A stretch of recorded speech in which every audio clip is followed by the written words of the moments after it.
Hello everyone, welcome to Yissilmissil Productions channel. My name is Steven Yissil, and today we are doing a new deep dive series. We will first be looking into this book called Flickering Empire by Michael Glover Smith and Adam Selzer, and we have 3 chapters in part 1 from this book that we'll be reading, but I do also have a few photos to show as we read along. It's a very general introduction here to the Chicago film industry in the 1900s. We're going to be going back a little bit before the 1900s as well. But, yeah, here's today's thumbnail. And, please like and subscribe, comment. That all helps with what I'm doing here. And, yeah, every little bit helps.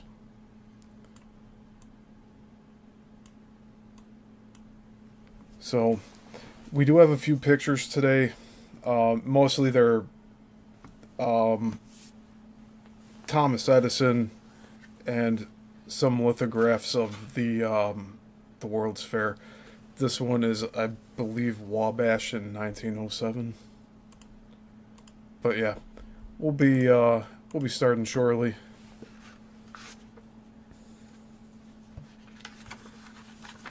Now, the subheading of this book says how Chicago invented the U.S. film industry. Now, this book is also loosely narrated, like it's they take real life situations and they put a little narrative spin on it. So it's a little different from what I've been reading here. But hey Jason, how's it going? I see you in the chat there.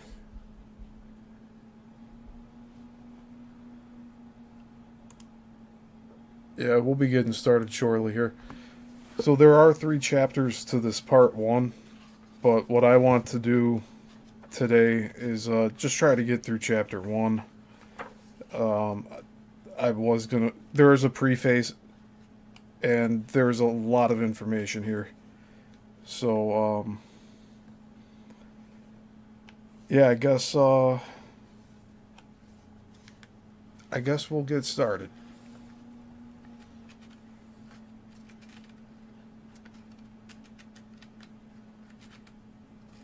Oh yeah, Jason. I'm going to have to look a little more into that. Perhaps we'll find out during this reading. But, yeah, Jason says a lot changed for Chicago film when we got the tax break. Yeah, there's a lot of elements here. As you can see on screen right now, Thomas Edison invented the 35mm film camera, motion picture camera. And I guess a little background on him. He was born in Ohio. Eventually, he was working on the East Coast, and then he came back for the World's Fair in 1893. And yeah, we'll be getting into all of that. So, right now, before part one of this book, which is titled Thomas Edison, Invention and the Dawn of a New Chicago, there is a preface here that says Hollywood before Hollywood. And I guess we'll read that. There's a photo here as well. I'll show that on the screen when we get to it. But yeah, we'll start with the preface. So, Hollywood before Hollywood. The story of how Chicago served as the unlikely capital of motion picture production in the United States during the earliest days of cinema has become curiously forgotten in academic circles and in popular fandom alike. Most film history and textbooks describe how early American film production developed in the 1890s and early 1900s in New York and New Jersey, the home of the Edison Manufacturing Company and the American Mutoscope and Biograph Company. It has become commonplace for film historians to juxtapose this narrative with the story of how the movies then moved to Hollywood in the second decade of the 20th century. This version of history completely ignores the story of film production in the Midwest. Chicago, when it is discussed at all, is often treated as an afterthought or a footnote. David Bordwell, in Kristen Thompson's otherwise excellent and authoritative Film History and Introduction, for instance, devotes exactly one sentence to major Chicago movie studios like the Selig Polyscope Company and the S&A Film Manufacturing Company before noting that, quote, poor weather, end quote, eventually caused film producers to move farther west. So we got a big problem here already. There's a giant narrative right now, and we just addressed it in this opening statement here, in this preface, that we have an entire film industry that is never talked about. And in fact, if I recall correctly, that book that they mentioned, Film History and Introduction, that was something given to college students such as myself at Columbia College Chicago to read. And for it to have one sentence, that's an embarrassment. Especially being in Chicago. A film school in Chicago provides a book that has one sentence about Chicago film history. So we already know something's up here. And I think a lot of what we're going to find out soon is this man, Thomas Edison, has been given a very bad rap in the history books. But thankfully, we have Michael Glover Smith and Adam Selzer for Flickering Empire, this book they put together. Now, this hardcover, I looked it up during my research for doing this part one. This hardcover book goes for $80 on Amazon. I think a little more than that. So the paperback version is about $25 if anybody wants to go pick this up for themselves.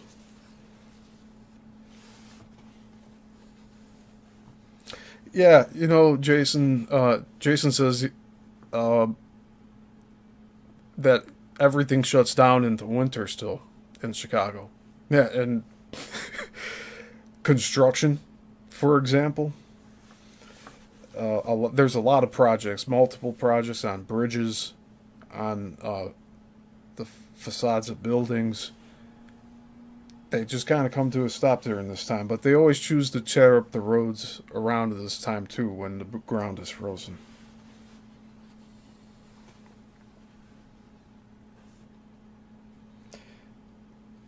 Yeah, so film history and introduction. I'm pretty sure I have that book somewhere, and if I can dig it out, I'll show it on here on one of the next lives. But yeah, already we are shown that what our next generations are being taught is that Chicago was no more than a footnote in film history. But we will see that the reality is clearly otherwise. But let's continue here. The astonishing reality is that Chicago filmmakers produced literally thousands of movies between 1896 and 2018. Thousands of movies between 1896 and 1918. Perhaps more than any other single city in the country during this time.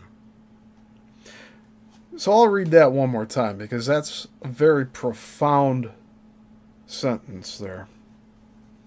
The astonishing reality is that Chicago filmmakers produced literally thousands of movies between 1896 and 1918, perhaps more than any other single city in the country during this time.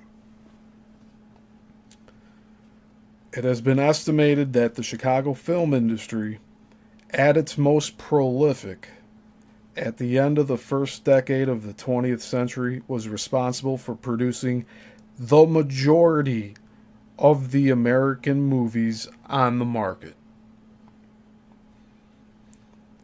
Among the major Chicago players were S&A, Selig Polyscope, and Klein Company, a distributor that also dabbled in production. Not to mention a copious number of independent production companies, including the American Film Manufacturing Company, the Birth of a Race Photoplay Company, the Ebony Film Company, the Foster Photoplay Company, the Historical Feature Film Company, the Myco Book and Film Company, the Peter P. Jones Film Company, and the Unique Film Company. Major studios based in other cities, such as Edison, Biograph, and the American Vitagraph Company, also maintained Chicago offices. Hey, Woo Rider, I see you out there. Yes, and Woo, we're going to be questioning a lot of what many consider resets. I don't know if any of you out there have been following Archaic's channel on YouTube as of recently, but he's diving into the books and finding evidence going against major resets, like cataclysmic resets. And I'll say this much for this portion here. What we're going to look into is documented with architecture, the architects, the people that are involved. That's what we'll be talking about here. But don't get me wrong, I've done a lot of looking into all of the mud flood stuff and the resets, but I do feel that it's becoming a little too crowded talking about all that stuff, and we're starting to lump everything together into, so it like all of this mud flood theories talk, it distracts from talking about this stuff like I'm talking about today with the film industry just rising up in Chicago during this time in the late 1890s through the late 1910s. And I guess, like, when I'm focusing on this stuff, it's because these people lived during this time. There's personal accounts, there's records going into different systems like the museum where a lot of this information was obtained for this book. Several museums actually. It all helped put the factual evidence down on paper. So like I really like seeing these older maps, which I think we'll see a few of them through this read through. And I do have some other Daniel Burnham maps, which is an architect that was front loaded for the World's Fair project. And I guess a fun fact about that is Burnham was tasked to complete it in 1892. And as you know, the Chicago World's Fair took place in 1893.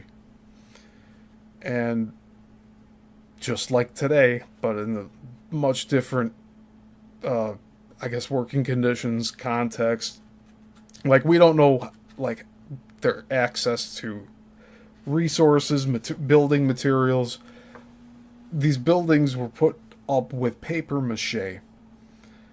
And this is knowledge I took from my own research. They used wood and they used paper mache. And that's for a majority of the buildings, apparently. But during this fair, Thomas Edison was a major part in having electricity for the fair. They had electricity at night. And, yes, Tesla was his student. And one of the major narratives is that Tesla had his ideas stolen from him by Edison. And that kind of muddies the whole topic of Edison inventing the motion picture film camera. Kind of takes credibility away from Edison, I'd say. Just the way everything's been presented with that.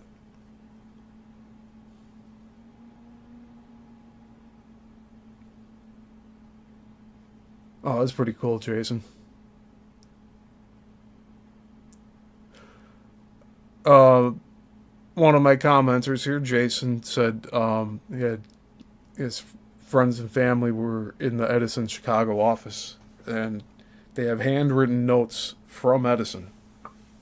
Yeah, like I said, like all of this stuff is going to be so important going forward because of like the different AI image processors that can make all of these photos of people and architecture. Like we have all of this documentation going back and back and back, but we have to protect it. You can put it in books because the original source, like museums, some of them could have fires, floods. So it's always good to continue to spread the information around. And that's also why I feel comfortable reading from this book, but also talking with all of you. Because, like, knowledge is meant to be shared.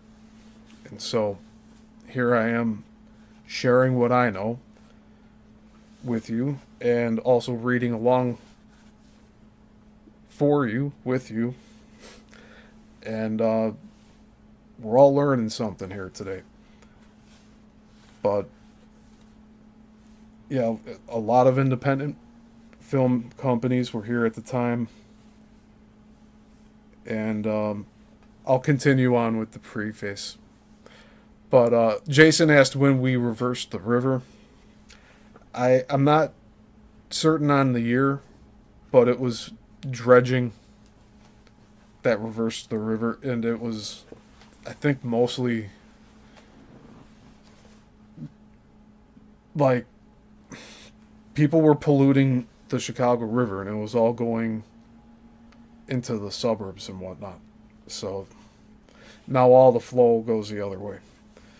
I'll have to look. I'll make a note of that, and I'll bring it up on the next show that we do.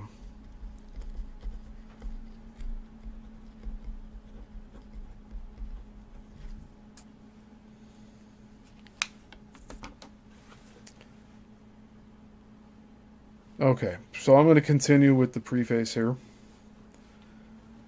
The enormous empire employed thousands of men and women in a thriving industry that can accurately be described as, quote, Hollywood before Hollywood, end quote. The biggest of the studios owned lots that comprised entire city blocks, and they released locally shot movies on a weekly basis. So again, just to put this into perspective, you have these reels of film which could not be shown in direct sunlight or daylight before being developed. They needed to have processing companies, or they could do it themselves, but develop that film. For you to turn around films on a weekly basis like that, you would need some sort of industrial complex if you want to get thousands of movies out between 2 decades here. And with the resources available, it makes sense that they would have all of these offices here in Chicago being the hub of a lot of the words are on the tip of my tongue. Just the commerce aspect of Chicago invited all of this over here. But okay, let's continue. Their output totaled hundreds of films every year. Colonel William Selig became known as, quote, the man who invented Hollywood, end quote, as a result of his opening the first permanent movie studio in Los Angeles in 1909. But this happened only after he had already produced hundreds of films at his successful Chicago-based studio during the previous 10 years. So that's someone else we're going to have to look into. Colonel William Selig.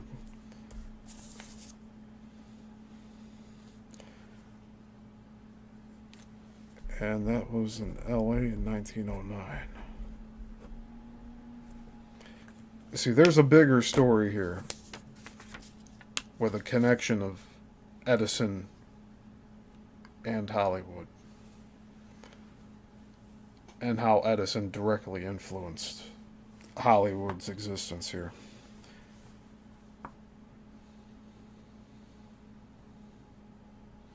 Alright, so let's continue. Among the thousands of movies produced in Chicago during this era, the early Chicago filmmakers claim many famous firsts, including the first pseudo documentary and the first use of special effects or miniatures, and that is from Edward Amet and George Spoor's Spanish-American War movies of 1898. The first industrial films made for a corporate client, Selig Polyscope's movies for the meat-packing giant Armour and Company, 1901. The first Wizard of Oz films, Selig's Polyscope's The Fairy Log and Radio Plays, 1908, and The Wonderful Wizard of Oz, 1910. Many pioneering westerns, including the first movie about Jesse James, which is SNA's The James Boys in Missouri from 1908. The first American film version of Charles Dickens' A Christmas Carol, that was SNA's A Christmas Carol in 1908. The first movie adaptation of Robert Louis Stevenson's Dr. Jekyll and Mr. Hyde, which is also probably the first American horror film, and that was made by Selig Polyscopes, or it was titled Selig Polyscopes, Dr. Jekyll and Mr. Hyde, 1908. The first biographical picture about a U.S. president, SNA's The Life of Abraham Lincoln from 1908. The first two-reeler, Selig Polyscopes, Damon and Pythias, 1909. And the first slapstick comedy to feature the famous, quote, pie in the face, end quote, pie in the face gag was SNA's Mr. Flip from 1909.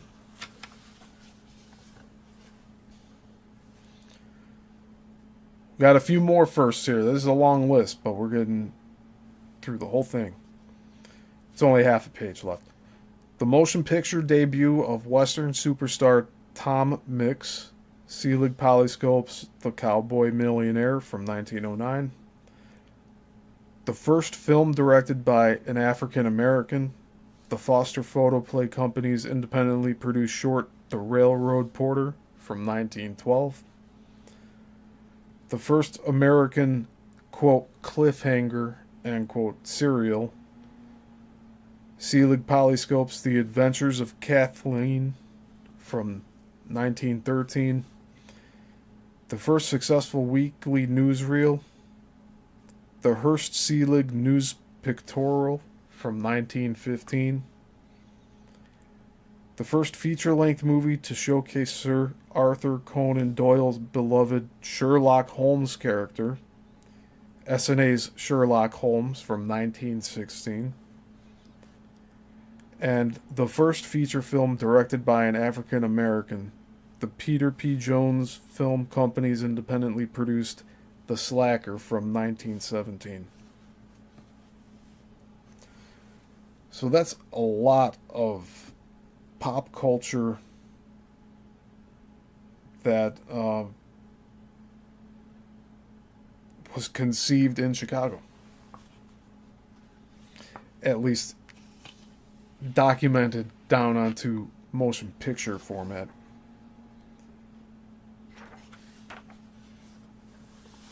Very interesting. So the slapstick also, you know, when I think of old slapstick, it's the Three Stooges. Or, Groucho Marx, right?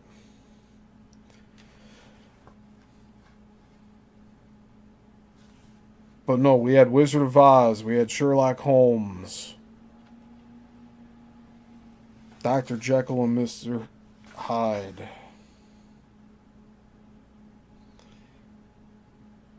Biography about Abraham Lincoln. These things should be common knowledge, but they're not. But that's why we're talking about them today.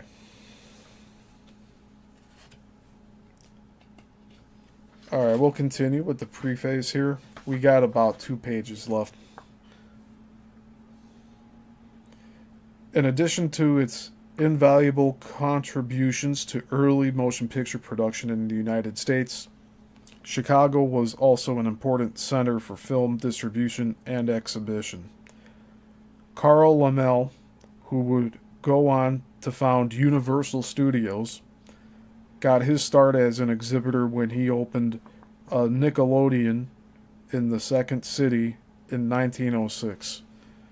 George Klein, the most successful American importer and distributor of European movies in the early 20th century, had his headquarters in Chicago. That's another name that we shouldn't just quickly go by. So we're going to look into all of these guys.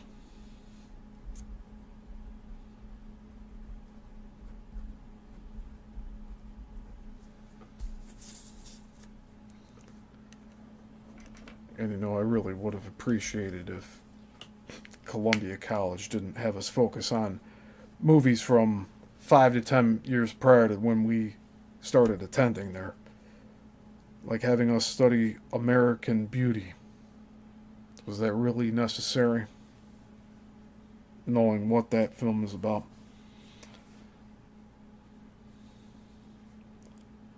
But we'll find out who George Klein is. But I think some of us already have an idea. All right, I'm going to continue here. The success of these and other distributors and exhibitors benefited the local production studios and vice versa.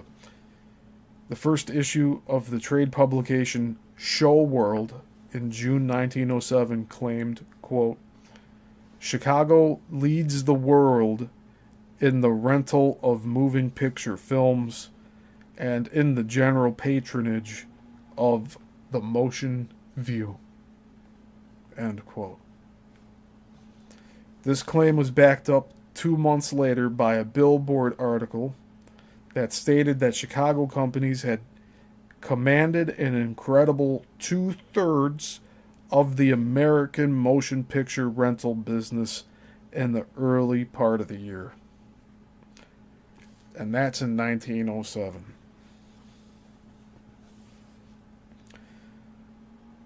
There are amazing stories from this era that have been buried by the passage of time, and many undoubtedly great Chicago movies have been lost forever because the nitrate film stock has melted down for its silver content. How messed up is that?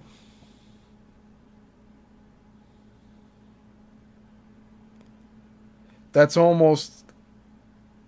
No, that's as stupid as NASA saying we can't go back to the moon because they got rid of all their knowledge on how to do it. Which I'm sure some of you have seen that video. I'll reread this blasphemous sentence here. There are amazing stories from this era that have been buried by the passage of time, and many undoubtedly great Chicago movies have been lost forever because the nitrate film stock was melted down for its silver content. Do you know how little silver is on a piece of film?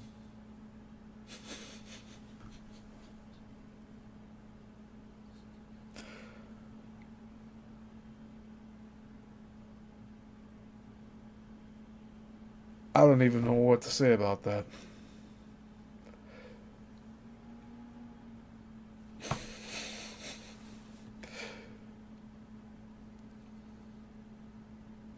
So, silver nitrate, the trace mineral of silver, if like you'd have to melt down an entire film studio to get like an ounce of silver. Like that's how little silver would be in there. You'd have so much more slag from the plastic of the film reels themselves. Like, it doesn't even make sense. That doesn't make any sense.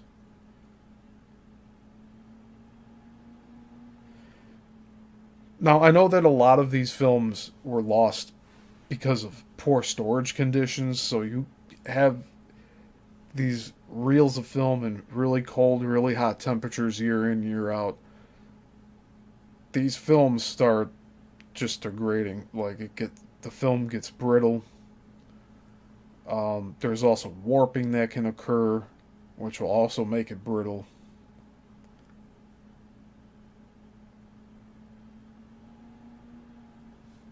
But melting down film for the silver content that doesn't make any sense to me. I'm sorry.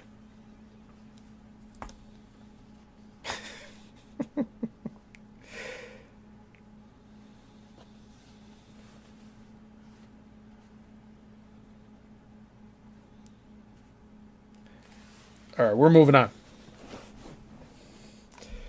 Fewer than 1% of Selig Polyscope's movies still exist. You know how crazy that is to think about?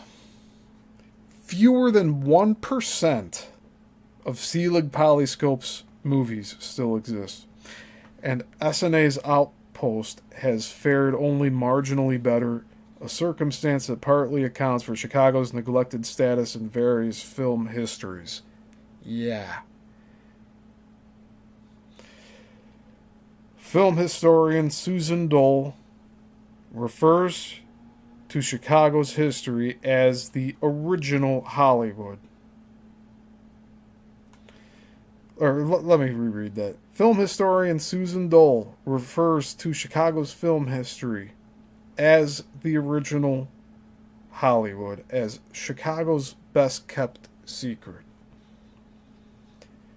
This book, the first ever devoted solely to the rise and fall of the major Chicago studios, is an attempt to help redress the balance and to bring home to bring some of these forgotten stories to light.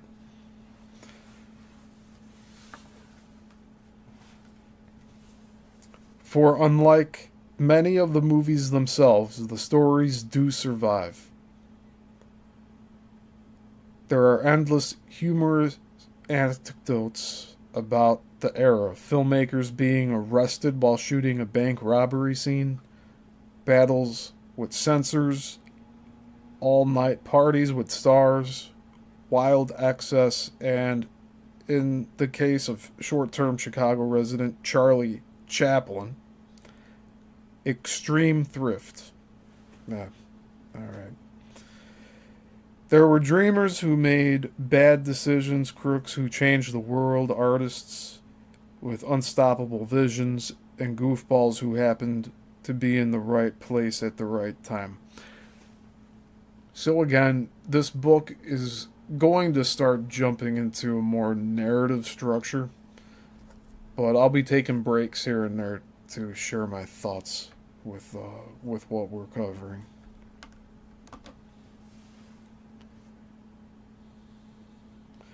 The north side of Chicago was a prototype Beverly Hills,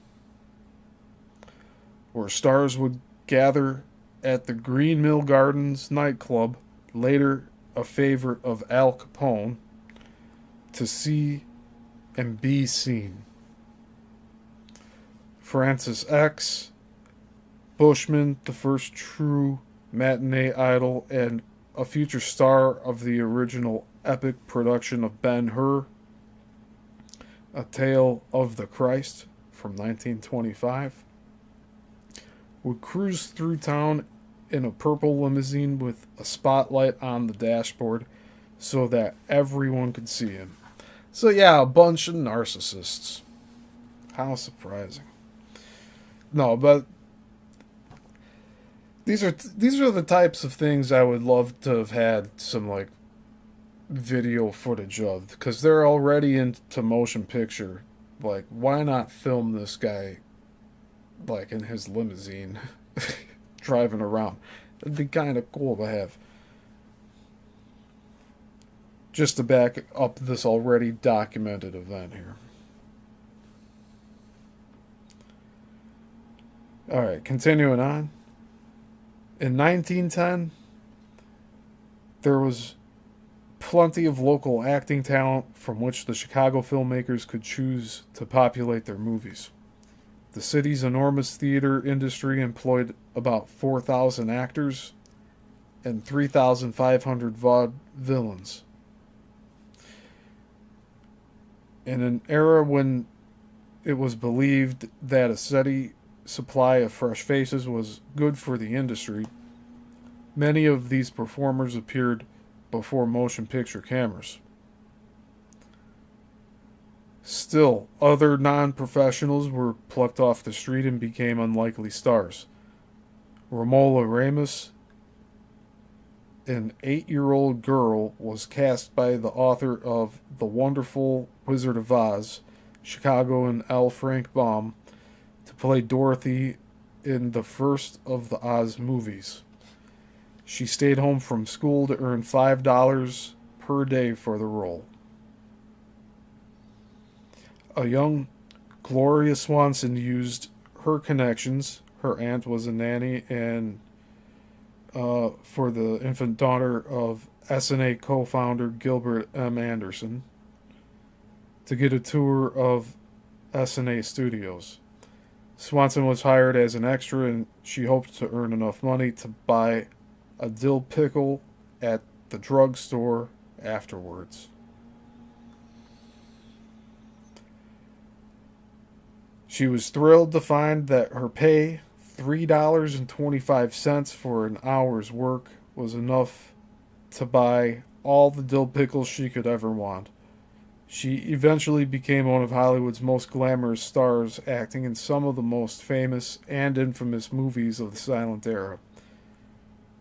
The Chicago studios would also serve as a launching pad for the careers of many other stars and behind-the-scenes players. Actors such as Tom Mix, Wallace Beery, and Gilbert Anderson himself, performing under his cowboy moniker Bronco Billy Anderson, as well as screenwriters such as journalist Ring Lardner, humorist George Ade, the future directing great Alan Dwan, and Luella Parsons, who would become a future Hollywood gossip columnist and feared power broker.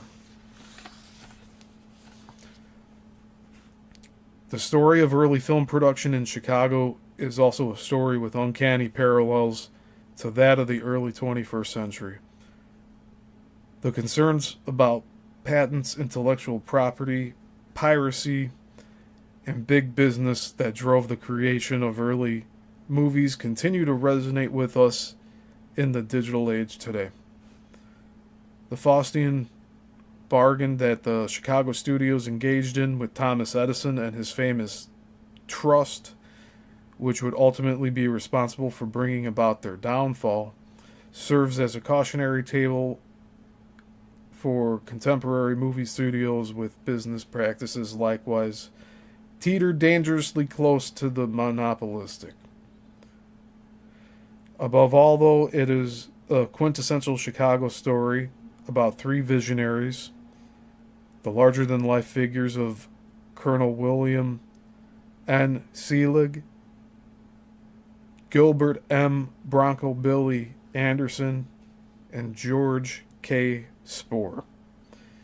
These pioneers were the ones most responsible for building the film empire in Chicago, helping to turn motion pictures from a vaudeville novelty into an artistic medium that would define the 20th century more than any other. For a brief period, these men would rise like titans, and then, as the world changed around them, crumble back into dust.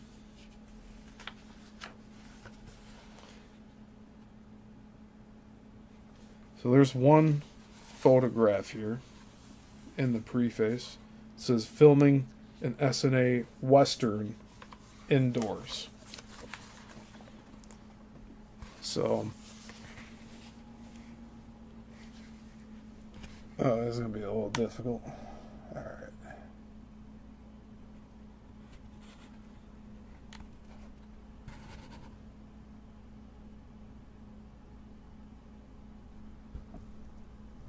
So you can see the studio lights at the top up there,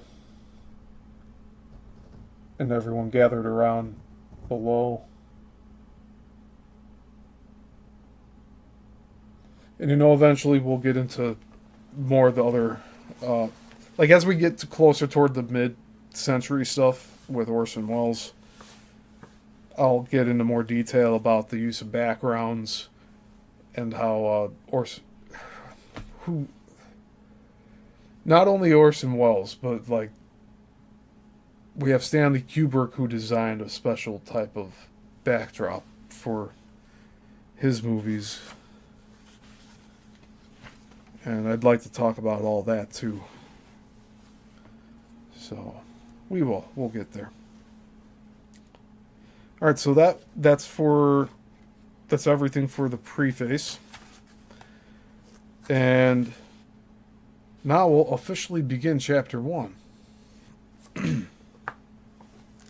And again, this Part 1 is titled Thomas Edison, Invention, and the Dawn of a New Chicago.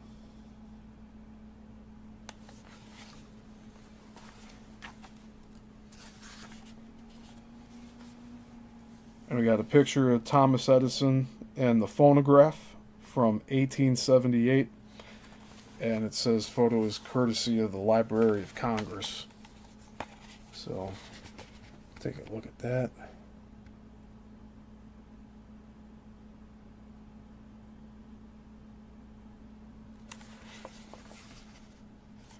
And again, that's 1878.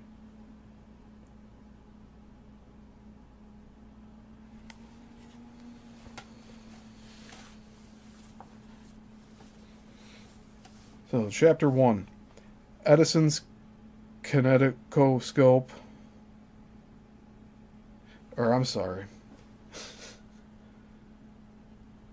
kinetoscope. So, Edison's kinetoscope and pre-motion picture entertainment. The late 19th century was an era of astounding innovation. Photography was still relatively new, as were the railroads. Steam and electricity were just beginning to show what they could do.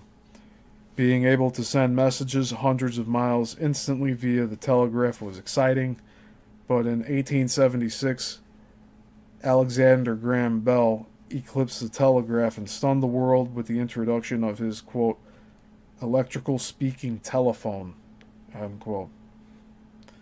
People had known about electricity for decades, but only now were they starting to see for themselves its awesome possibilities. In many ways, motion pictures would be the climax of this flurry of invention. Although Chicago may not have been the center of the film world in the very beginning, two factors guaranteed that it would become just that in the decade prior to the rise of Hollywood: the Columbian Exposition of 1893, and the megalomania of Thomas Alva Edison. Even in this age of invention, Edison stood out. A self-educated young man from Port Huron, Michigan, Edison wore long lab coats, often caked in mud and grime, in an age when most scientists still dressed to the nines. He slept only 2 or 3 hours at a time, and not always at night. He would simply go to sleep whenever he was too exhausted to continue working. So intense was his work ethic that his wife would have to leave scraps of food around his laboratory in places where he was likely to bump into them if she wanted him to eat at all. Quote, "He is a strange chap, this Edison," end quote, wrote a correspondent for the Chicago Daily Tribune. Quote, "He has more peculiarities to the square inch than any man in America," end quote. Upon his death, the Serbian inventor Nikola Tesla, a one-time Edison assistant, said that his former boss had, quote, lived in utter disregard of most of the elementary rules of hygiene, end quote. The phonograph, introduced in 1877, was the first of Edison's inventions to truly capture the public's imagination, and it made the inventor a star. Prior to the phonograph, when a famous singer died, the sound of the singer's voice could never be heard again. Great orator skills died with them. There was no record, other than written transcripts, of any speech, conversation, performance, song, event, or indeed any other noise that had happened in the past. The fact that sound was ephemeral,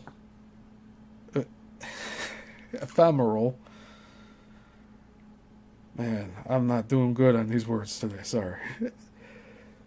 The fact that the sound was ephemeral, as the wind that carried it had been true for the whole of human existence. When Edison casually announced that he could record, store, and play back a human voice, the public was awestruck. The phonograph seemed so wondrous that prominent magicians came to Edison's lab planning to debunk the invention, confident that he was really just a ventriloquist. Edison's staff played a trick on one, rigging the phonograph with a, quote, matrix, end quote, that had been pre-made so that when the magician had read some scripture into the machine, then tried to play it back, the voice emerging from the loudspeakers said, quote, louder, old pudding head, end quote. This is like some early trolling going on here. Reporters began to descend on Edison's lab in droves, fascinated by the unkempt inventor. A New York Sun reporter said, quote, he looked like anything but a professor and reminded me of a boy apprentice to an iron molder. His hands were grimy with soot and oil. His straight, dark hair stood 9 ways from Sunday, but the fire of genius shone in his keen gray eyes, end quote.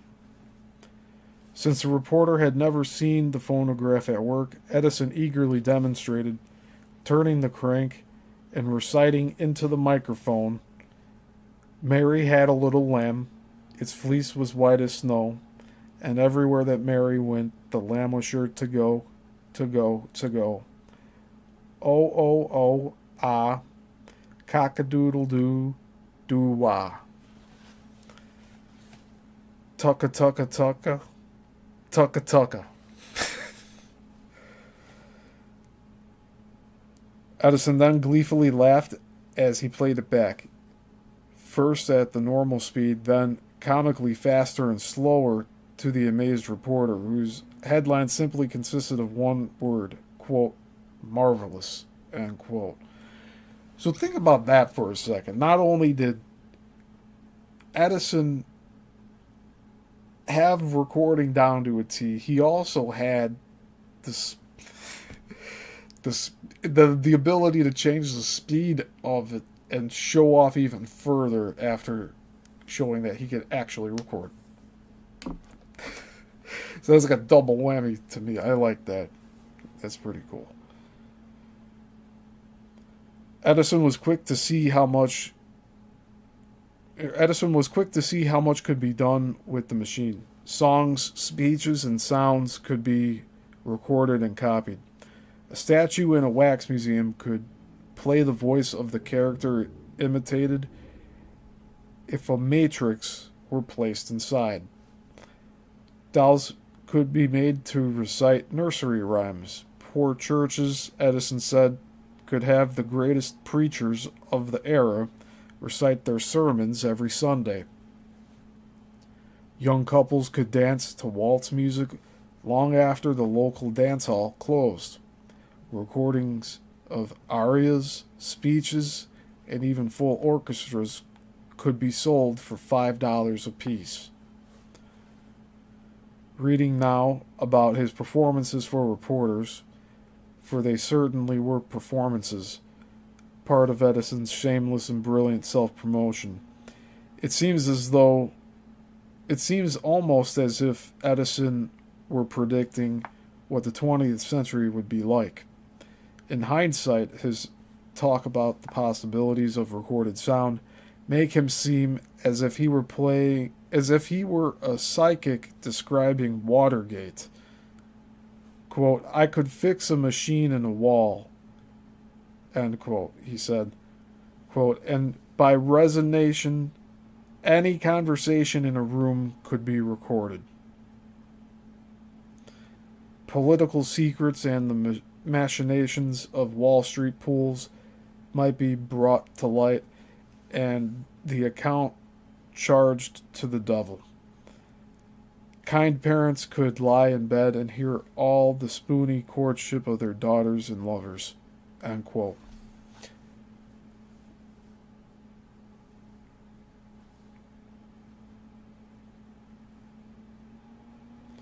Having made the recordings, Edison had even devised a means to play them back loud enough so that they could be heard distinctly at a distance of 4 miles. Ships' captains could communicate directly with each other. Trains could announce themselves and where they were going.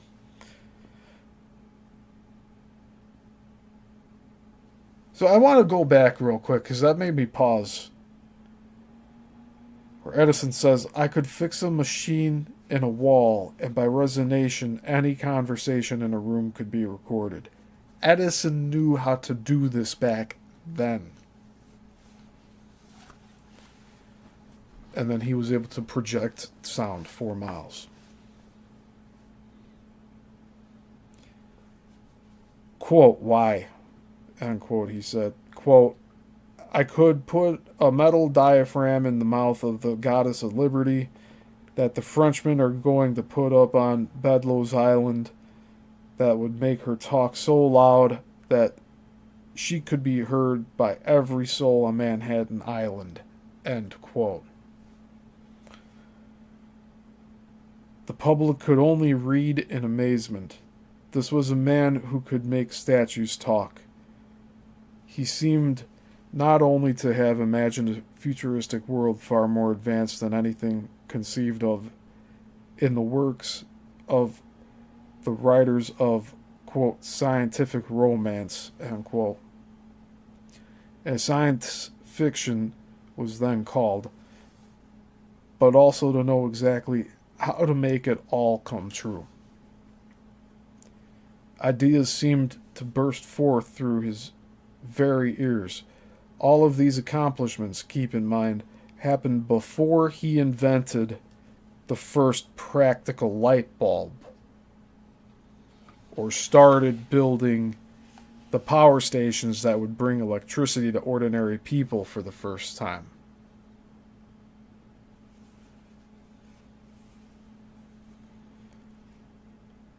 When talking about the possibilities of the phonograph in 1878, an invention that he would continue to refine for years to come, he came tantalizingly close to describing the advent of television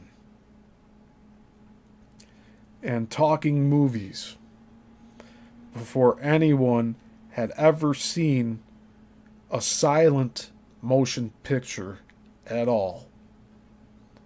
Quote, a man in Europe has invented a machine that takes instantaneous photographs, end quote, he said, his voice sparkling with excitement.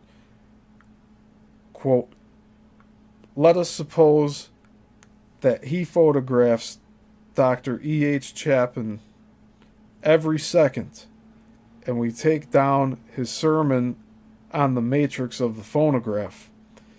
The pictures and gestures of the orator, as well as his voice, could be exactly reproduced, and the eyes and ears of the audience, charmed by the voice and manner of the speaker, whole dramas and operas can be produced in private parlors. End quote.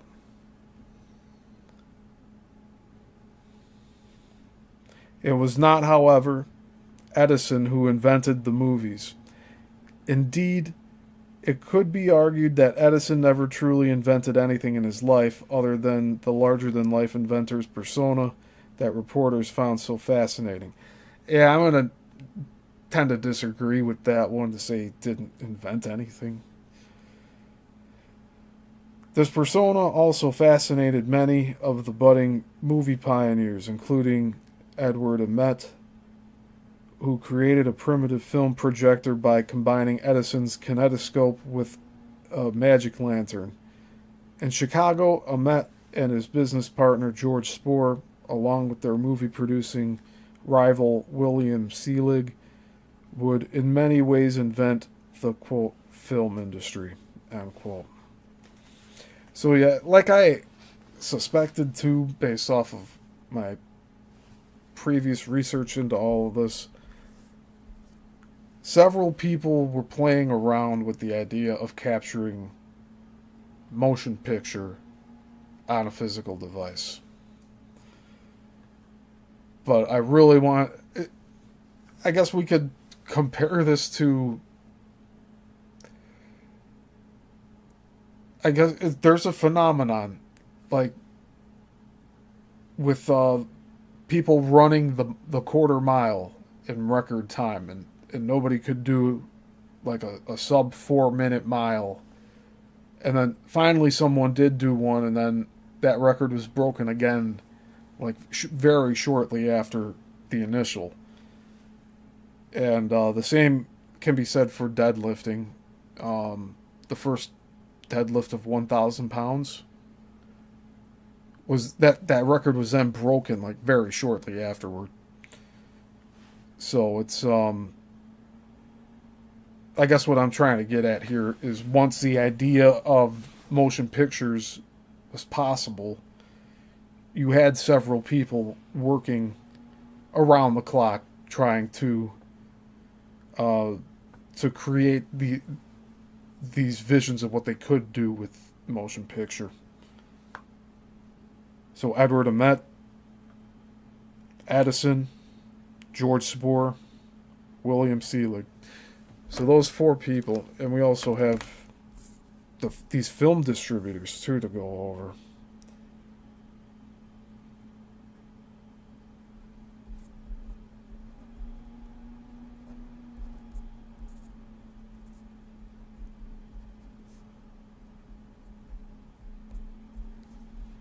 So we'll be talking more about these people in the following parts of this deep dive. But for today, this is just us getting introduced to everything possible and then scaling it back as we move along.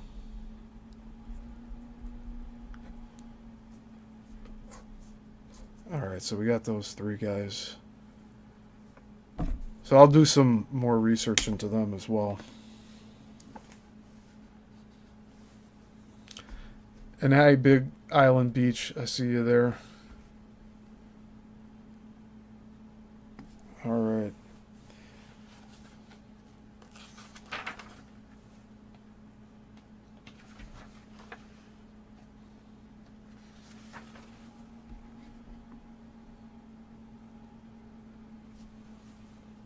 All right, we've been doing this an hour. I think I can finish chapter 1 for today.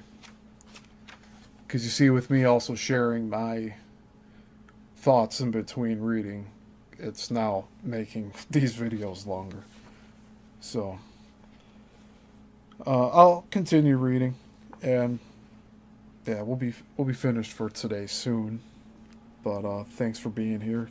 And if you haven't liked the video yet, please do. If you're not following already, please subscribe. And yeah, share around and comment. All of that helps with the algorithm. I really appreciate it. Alright, so continuing on. Chicago is where so many innovations began, where concepts of moving pictures and their possibilities came together. It happened a few clicks at a time. The Columbian Exposition, the massive World's Fair that put Chicago on the map in 1893, was originally planned by Edison to be the event that would introduce the movies to the world. See how important this is? Moving pictures, albeit not in projected form, had already existed for some time by 1878, when Edison began teasing reporters about the idea.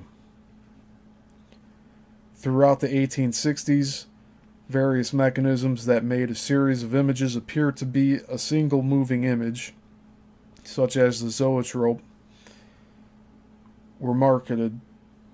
And in 1877, the photographer Edward Muybridge, the, quote, man of Europe, end quote, of whom Edison spoke, took a series of, quote, instant, unquote, photographs to settle a bet as to whether all four hooves of a racehorse were ever off the ground simultaneously when the horse was in full gallop. The answer was yes. And that's a story that I remember very clearly. I even believe there was one of those at the zoo. One of the first zoetrophs that I saw. But anything with museum, like, it's a good thing to have in a photograph museum. Because that definitely stuck with me. So let's continue here. Spurred on by his success, Muybridge went to work using instant photographs to study bodies in motion. When viewed in quick succession, these photographs appeared to come to life. From the photos, he found that many long-held notions about what humans and animals look like in mid-motion, as shown in countless works of art, were dead wrong. However, Muybridge seemed to have lacked the foresight to understand the wide-ranging possibilities of moving pictures. From all available evidence, it would seem that he was interested in the technology only as a form of studying motion and advancing science, not as a way to amuse people or create art. One would think it must have occurred to him that many studies he made of nude women walking downstairs, picking up jugs, and jumping on one foot had broad appeal outside the scientific community, but he certainly never tried to market any of his moving pictures as entertainment. Muybridge's photographs, however, were typically captured by a series of 24 cameras set up in a row, were not originally seen by the public as motion pictures. Instead, they were printed onto glass plates that were shown one at a time in slideshows. In 1882, the French scientist Etienne Jules Marie improved upon Muybridge's breakthrough by inventing a chronophotographic gun, a single camera that could take 12 photographs every second on a strip of flexible film. This was the prototype movie camera that Edison would modify and ultimately patent as his own. So I guess that's where the controversy begins here.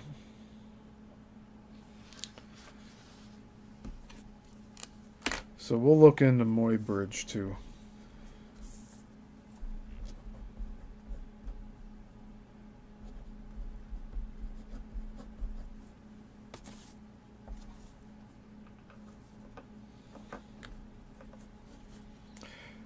So let's just assume that Thomas Edison stole this man's work.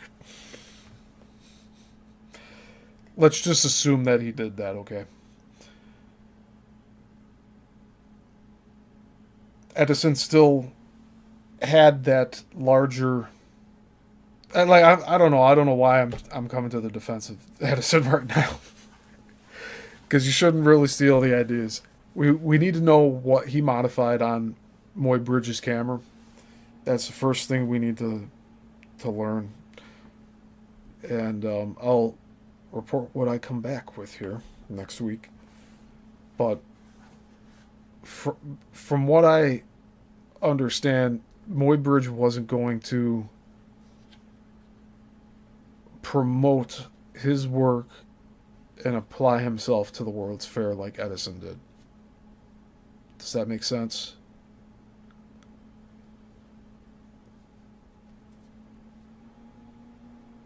I don't know. For some of you out there should understand what I'm trying to get at.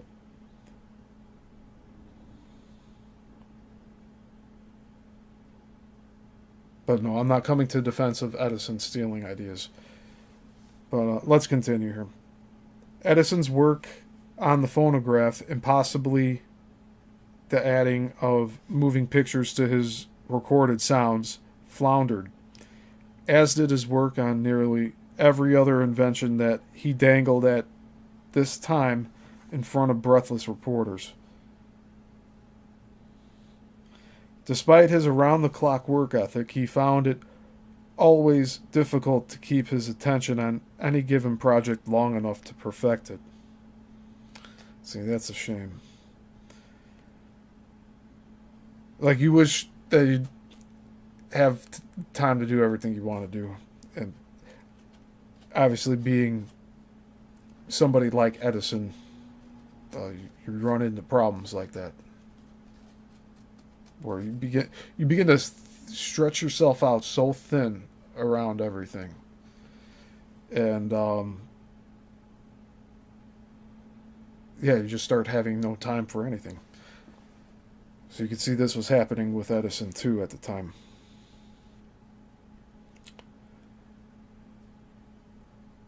So let's continue here. By 1888, when he finally got around to working on motion pictures in earnest, Edison was a fabulously wealthy man. His progress on the light bulb had been eagerly watched by newspaper reporters and his rivals, and his efforts to build power stations in every major city to supply electricity to the buildings and streets had made him a household name. In 1889, Paris staged its Exposition Universelle, a World's Fair to commemorate the 100th anniversary of the storming of the Bastille.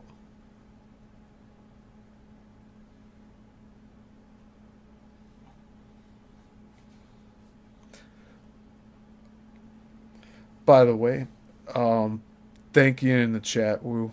I appreciate you sharing how this is going for you. But we have another World's Fair here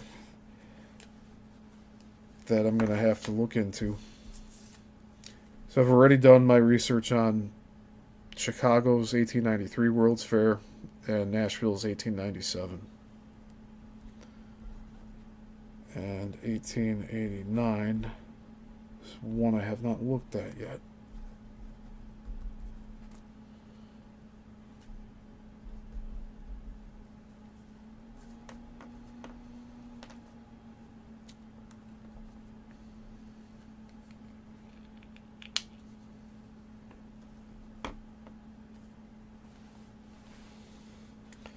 So yeah, 1889, Paris stages Exposition Universelle.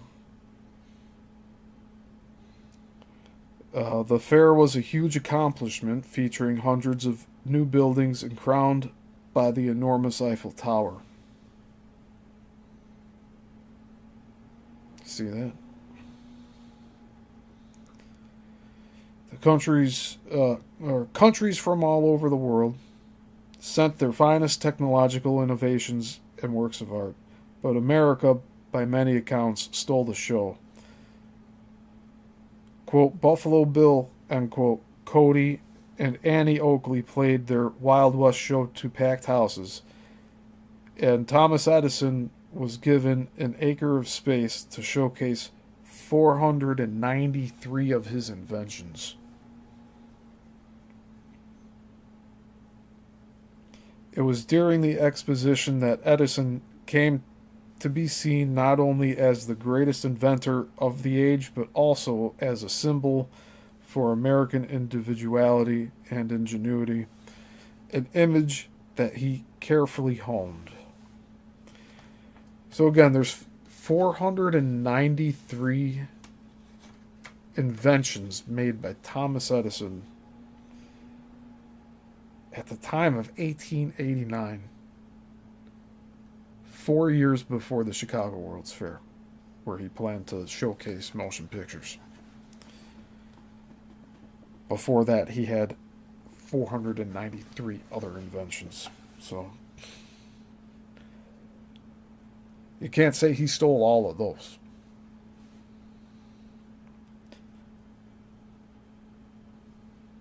But anyways, I'm going to continue here. Equally well crafted were his modesty and embarrassment at the honors bestowed upon him. When he attended a gala performance of an opera in Paris, the orchestra played the Star-Spangled Banner as he entered the box. Quote, whereupon, end quote, he said, quote, I was very much embarrassed, end quote. At the end of the exposition, he was made a commander of the Legion of Honor and given a diamond-studded emblem. Publicly, he modestly stated, quote, they tried to put a sash on me, but I could not stand for that, end quote. Privately, though, he stated that the Parisians had, quote, upped my ante, end quote. He emerged from Paris as an international star, the master of electricity, the very symbol of everything that was good and right about the United States of America, a country that was transforming from its image as an odd, dangerously progressive, experimental nation, and, since the 1860s, an experiment that had gone awry, into one of the leading nations of the world, a bastion of creativity and innovation that the, quote, old world, end quote, could not match. A darker side of Edison, however, was also emerging. Although they did not bother people much at the time, stories of how Edison treated his staff were occasionally alarming. He was notorious for taking personal credit for work done by his employees and for working the men an almost inhumane number of hours. His top staff was known, for obvious reasons, as, quote, the Insomnia Squad, end quote. Edison brushed off these criticisms, and so did many of his loyal employees. Quote, I hear men tell of playing poker for 40 hours at a stretch, end quote. One staff member said. Quote, well, experimenting has the same fascination for us as poker has for others, end quote. To be sure, there was a lot of experimenting to be done. Edison's often repeated maxim that genius is 1% inspiration and 99% perspiration was one by which he lived. For every idea, he would order every possible experiment to be done, preferring trial and error to mathematics or, quote, book learning, end quote, an attitude that was a holdover from his own nearly complete lack of formal education. Nikola Tesla, then a young Edison employee, found it exasperating,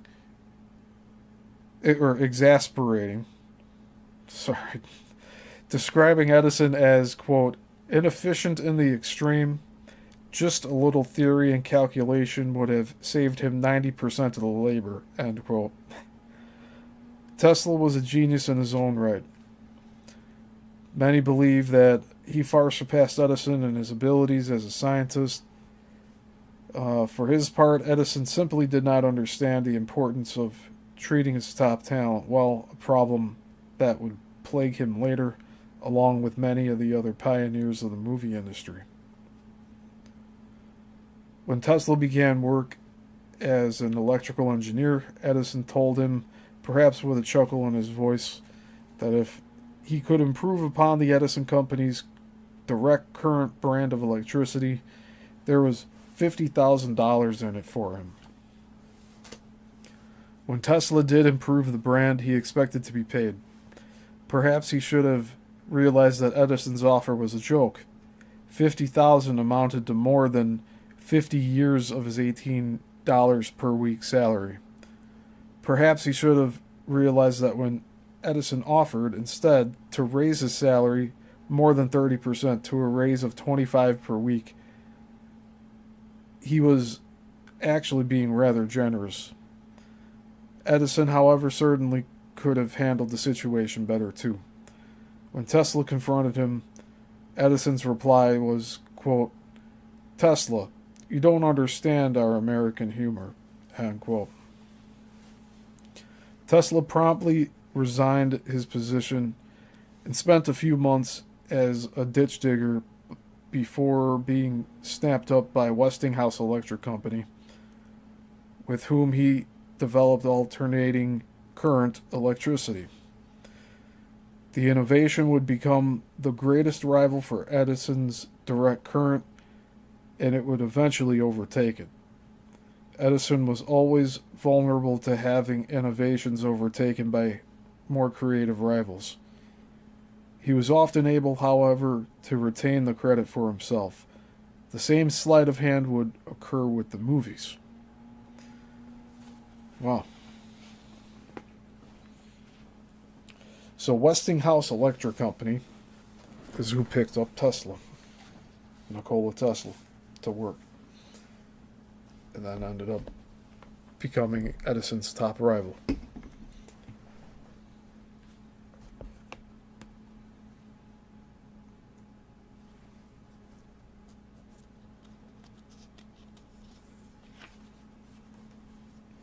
Alright, so we have a picture here of Thomas Edison and most of his Orange, Massachusetts laboratory staff from 1893. And the photo is from the Library of Commerce, or the Library of Congress.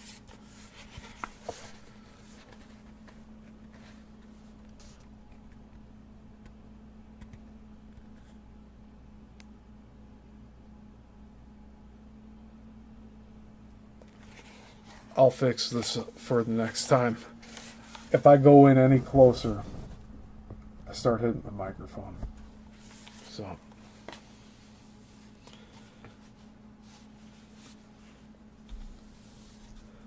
Hey, thank you, Jay.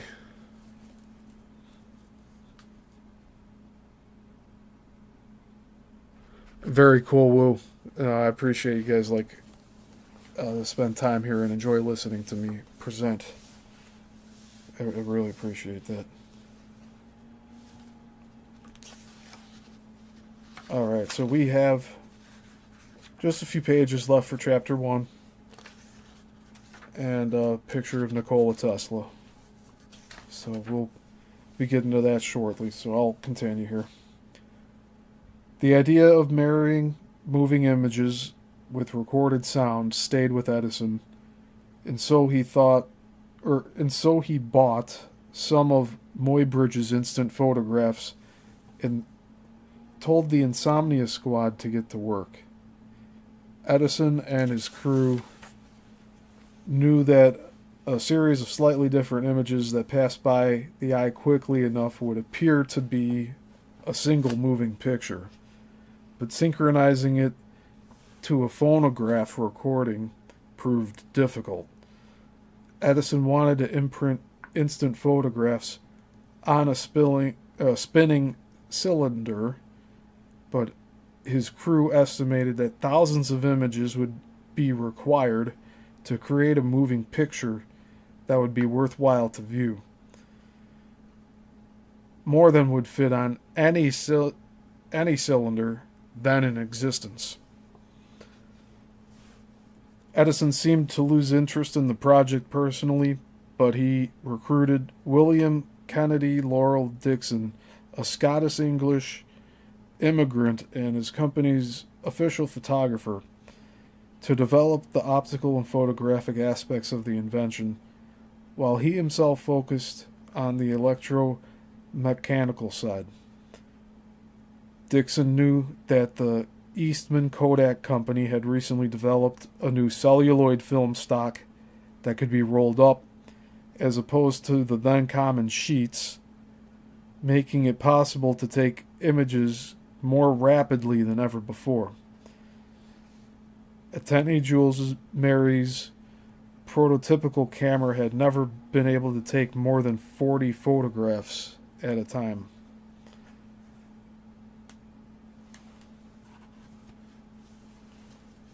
So those are some really high thresholds there.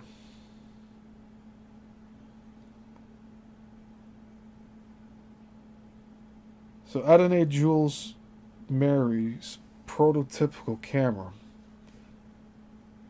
could take up to 40 photographs at a time.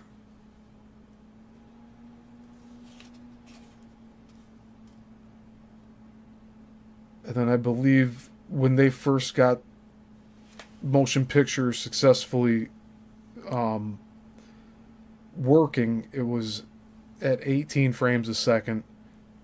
Then they eventually changed it to 24 and then 30.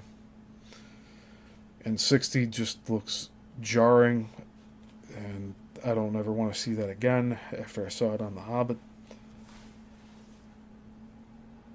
But 24 frames a second is enough to where it gives a very cinematic look. 18 frames a second looks too fast, in my opinion.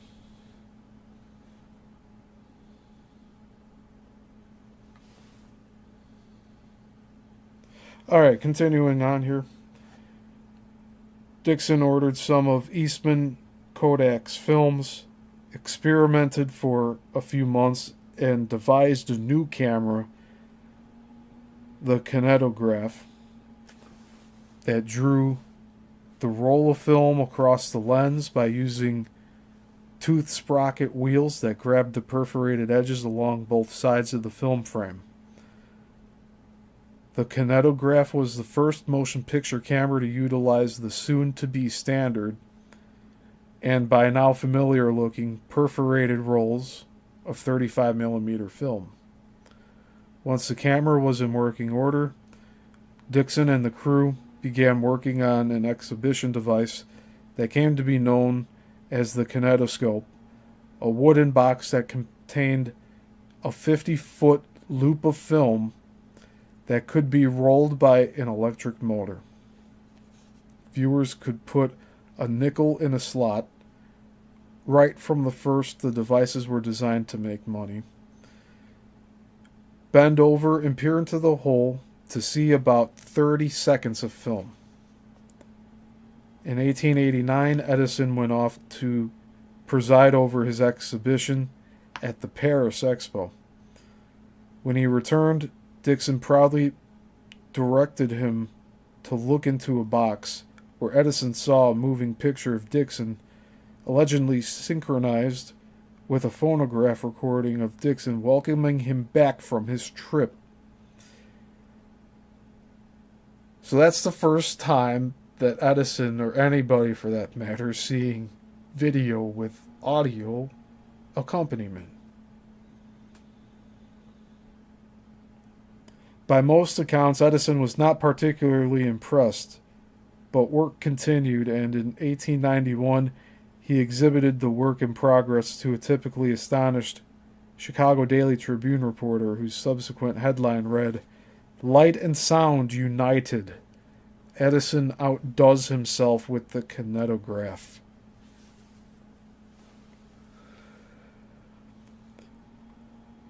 So I'll just say that Edison was someone who did not share his excitement about certain projects, and he really did take credit for more than he actually did. It's like kind of what I say about Elon right now. Like, if you objectively look at what he's acquired, PayPal, he did not invent, and the electric car with Tesla, Elon did not invent. He acquired the company. But speaking of Tesla, we got him at age 34 in this photograph in the book. It's from 1890. And again, it is a photo courtesy of the Library of Congress. And this photo is all over the internet.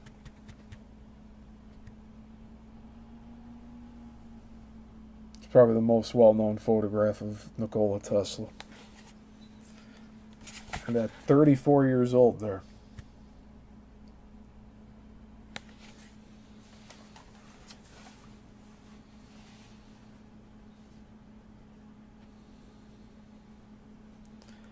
All right, continuing on. Quote, from the laboratory of the wizard in Menlo Park, there is coming an invention which out Edison's Edison.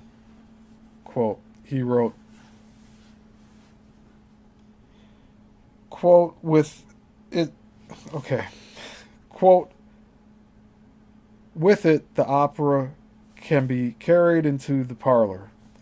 The new wonder will be called the kinetograph, a strange-sounding title to the ear today, but destined to perhaps soon to be familiar as locomotive or telephone, both strange words in their infancy, end quote.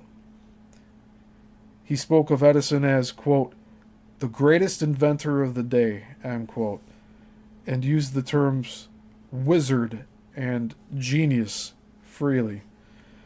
The reporter apparently got his terms mixed up. The kinetoscope was the name given to the machine that exhibited the movies, while the kinetograph, also less commonly known as the kinograph, was the name given to Edison's motion picture camera.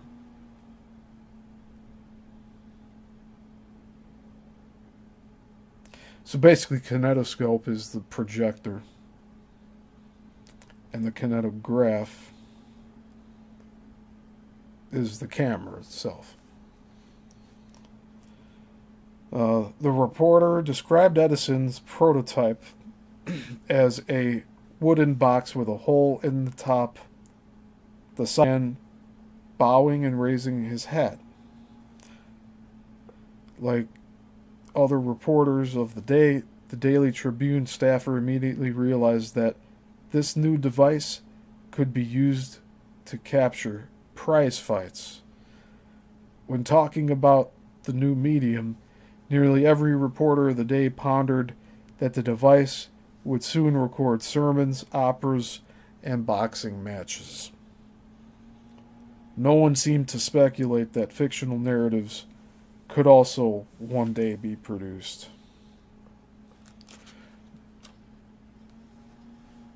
I'll reread that. No one seemed to speculate that fictional narratives could also one day be produced.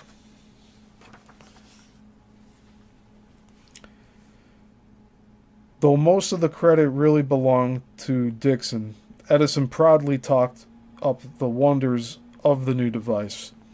Quote, I wrote an article some years ago hinting at this very invention, quote, end quote, he said. Quote, the papers made fun of me, said I had better stop talking. This made me mad, and I determined to carry the conception to a successful issue. This I have done. Do I expect to make money out of it? Well, I have never thought of that, end quote. Here was Edison as a consummate, practiced performer, projecting the image of a rugged American individualist, determined to show the people in high places what this scrappy young fellow could do without even caring about money. Though he did privately doubt that motion pictures would ever be a big money maker, he for the Chicago Exposition. And that is the end of Chapter 1. Chapter 2 is the Columbian Exposition. And I will be saving that for next time, because there is a lot to talk about with the Columbian Exposition. But we will keep it as focused as possible on this topic here. But so far, We are 18 pages in. It's about right where I want us to be for today.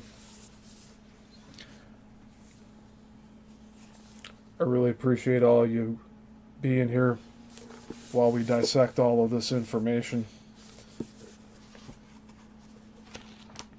If you have any comments or questions, please let me know in the comments. And again, if you haven't already, please like this video and share it with your friends if you'd like. But I will be trying to do this every Saturday. I may not get it some Saturdays. That's just how this goes sometimes. But expect this as a consistent series, just like with Coral Castle and the Bermuda Triangle. I'll be doing this weekly, Saturdays at 11 a.m. Seems like I got a lot of you in here today, which is nice.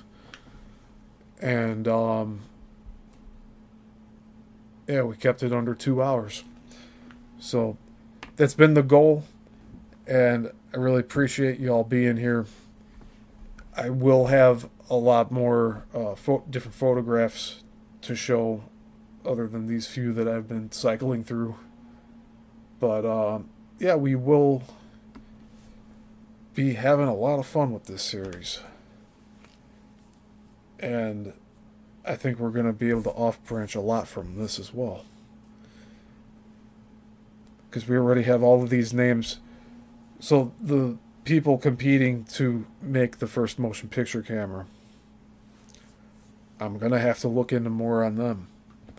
But I'm really excited to be doing all of this here. And really learning together with you all. So next week we'll continue with part 2, and that will also be chapter 2 of part 1 of the book. And part 1 of the book has 3 chapters for part 1, but because of my commentary in between reading, I'm going to keep this to 1 chapter per part on here on YouTube. So that's it for today. I really hope you all have a good rest of your weekend. And again, if you haven't already, please like the video. And remember, I will be here on Tuesdays and Thursdays at 4:30 p.m. Central Standard Time and 11 a.m. on Saturdays for this series. And that's also Central Standard Time, 11 a.m. And we will keep this going. We got a lot more to look through. We got other books that we can jump into anytime. But for now, we'll be sticking with Flickering Empire. And again, I recommend you picking this book up if you really are passionate about the film industry. Because it can also be a good reference book for certain things. So, that's all. I am going to end this part for today. I hope you all are doing well. Until the next one, everyone. Class dismissed.